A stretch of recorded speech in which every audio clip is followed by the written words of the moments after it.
குழந்தை போல நடப்பதென்ன சுவாமி மலையிலே, தீ கொழுந்து போல சிவப்பதென்ன திருச்செந்தூரிலே.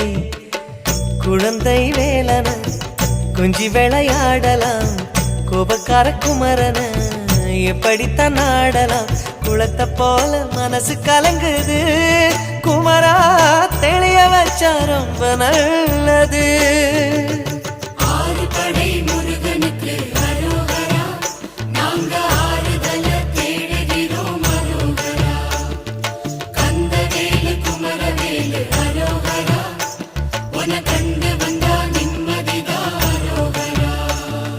பழனியிலே சந்நியாசி, தணிகையிலே சம்சாரி, ஓம் கணக்கு புரியலையே முருகா, ஓம் கணக்கு புரியலையே முருகா.